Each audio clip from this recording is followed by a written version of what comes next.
नमस्कार दोस्तों, आज मैं आपको मेंटेनेंस के बारे में बताऊंगी और मेंटेनेंस सीआरपीसी के अकॉर्डिंग बताऊंगी, जो कि चैप्टर 9 सेक्शन 125 से लेकर 128 तक है।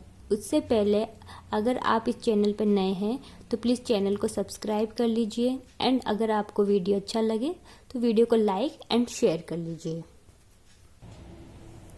Under section 125 of the CrPC, कोई पर्सन जिसके पास सफिशिएंट मीन्स है वह नेग्लेक्ट कर रहा है या फिर रिफ्यूज कर रहा है अपनी वाइफ को या माइनर चाइल्ड, जिसमें कोई भी आ सकता है, एंड मेजर चाइल्ड के अंदर मैरिड वुमन नहीं, मैरिड डॉटर नहीं आएगी, और जो कि मेजर चाइल्ड है उसके अंदर वो जो चाइल्ड आएंगे जो इनकेपेबल है, फिजिकली और मेंटली अबनॉर्मल है, एंड जो फादर है एंड मदर है उनको भी मेंटेनेंस देना पड़ेगा अगर ये सभी अनेबल है अपने मेंटेनेंस करने में।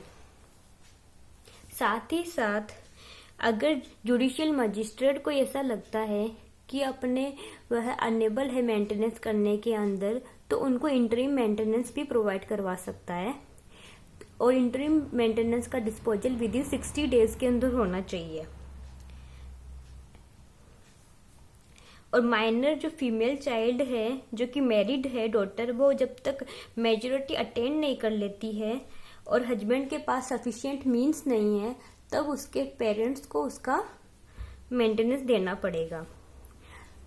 अब इसके पॉइंट 2 के अंदर लिखा हुआ है कि जो इफेक्ट ऑफ ऑर्डर है वो डेट ऑफ एप्लीकेशन के ऊपर होगा, एंड इसका पॉइंट नंबर 3 के अंदर लिखा हुआ है कि अगर पर्सन उसके पास सफिशिएंट मीन्स है उसके बावजूद भी वह ब्रीच करता है तो उसे 1 मंथ का इम्प्रिजमेंट दिया जाएगा, और इसका जो एप्लीकेशन है वो विद इन 1 ईयर में करना पड़ेगा, अदरवाइज नहीं होगा। और अगर वो पर्सन अपनी वाइफ को ऑफर कर रहा है कि वो उसके साथ में रहे और फिर भी उसको रिफ्यूज कर रही है, तो रिफ्यूजल का ग्राउंड चेक किया जाएगा कि रिफ्यूजल कौन से ग्राउंड के बेसिस पे किया जा रहा है। And under the point 4, wife को अलाउंस कब प्रोवाइड नहीं होगा। वाइफ को अलाउंस तब प्रोवाइड नहीं होगा जब वाइफ अडल्ट्री कर रही हो या विदाउट सफिशिएंट कॉज वह हस्बैंड के साथ में नहीं रह रही है या फिर म्यूचुअल कंसेंट से वह सेपरेट रह रहे हैं। 5th नंबर के पॉइंट में है कि अगर वाइफ के फेवर के अंदर ऑर्डर आ गया है और बाद में जुडिशियल मजिस्ट्रेट को पता चलता है कि वो अडल्ट्री में थी या सफिशिएंट रीजन था, मतलब विदाउट सफिशिएंट रीजन कि वो मतलब हस्बैंड के साथ नहीं रह रही है या फिर म्यूचुअल कंसेंट से वो सेपरेट हुए हैं, तो जुडिशियल मजिस्ट्रेट ऑर्डर को कैंसिल भी कर सकता है। मेंटेनेंस को सीआरपीसी के साथ साथ में हिंदू मैरिज एक्ट के सेक्शन 24, डोमेस्टिक वायलेंस एक्ट के section 23, Hindu adoption and maintenance act के section 18 and special marriage act के सेक्शन 36 के अंदर भी देख सकते हैं। और जो वाइफ है, वाइफ के अंदर कौन कौन आ सकता है। वाइफ में अंदर आएगा डिवोर्सी वाइफ, या जो जिसके अगेंस्ट में डिवोर्स वो अक्वायर कर चुका है, या फिर जिसने डिवोर्स नहीं किया बट एप्लीकेशन लगा रखी है, वो सभी इसके अंदर इन्वॉल्व होंगे।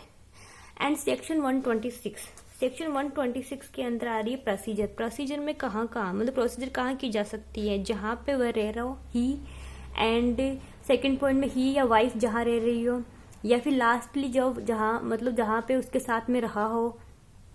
एंड सेकंड पॉइंट है कि मतलब मेंटेनेंस का ऑर्डर उस पर्सन की प्रेजेंस में पास होगा जिसके अगेंस्ट में ऑर्डर हुआ है, या फिर अगर उसकी पर्सनल अटेंडेंस को डिस्पेंस किया गया है तो प्लीडर की प्रेजेंस में होगा, रिकॉर्डेड होगा एज ए सम्मन केस की जैसे। एंड प्रोविजो है कि if person wilfully neglecting attendance then ex party order भी हो सकता है, और इस एक्स पार्टी ऑर्डर को court can set aside the order. And with अगर मतलब सेट असाइड तब करेगा जब वह सफिशिएंट कोज को विद इन 3 मंथ के अंदर शो करेगा, तब उसको सेट असाइड भी कर सकता है। और इसका डील अंडर सेक्शन 125 में जस्ट होगा, लाइक जैसे मतलब न्याय संगत। अब आता है सेक्शन 127 के अंदर अल्टरेशन इन अलाउंस। अल्टरेशन अलाउंस तब हो सकता है जब सर्कमस्टांसेस के अंदर चेंजेस हो चुके हैं, या फिर सिविल कोर्ट का जजमेंट है तो उसे अल्टर भी कर सकते हैं, कैंसिल भी कर सकते हैं। और maintenance to woman after divorce, अगर उसने रीमैरिज कर दी है तो can cancel the order. And अगर डिवोर्स हस्बैंड दे रहे हैं और होल अमाउंट को वाइफ ने रिसीव कर लिया अंडर द कस्टमरी लॉ या फिर किसी पर्सनल लॉ के अंदर, तब court can cancel the order. और आफ्टर द डिवोर्स, अगर डिवोर्स वाइफ ले रही है और वॉलंटरली अगर वो सरेंडर कर रही है तब इसको कोर्ट कैंसिल कर सकता है। और अर्लियर अगर अमाउंट हो गया है तो उसको सेल भी एडजस्ट कर सकते हैं। एंड सेक्शन 128 के अंदर इन्फोर्समेंट ऑफ ऑर्डर होगा। इन्फोर्समेंट ऑफ ऑर्डर के अंदर कोई कॉपी होगी वो फ्री ऑफ कॉस्ट ना पर्सन को प्रोवाइड की जाएगी जिसके फेवर में मिला है, और उसके या फिर उसके गार्जियन को दी जाएगी। और किसी भी प्लेस में जहाँ पे पर्सन जिसके अगेंस्ट में ऑर्डर हुआ है, person against whom it is made may be or on such magistrate being satisfied as to the identity of the parties। तो इस प्रकार से पूरा मेंटेनेंस का चैप्टर कंप्लीट होता है। आई होप आपको मेंटेनेंस अच्छा समझ में आया होगा।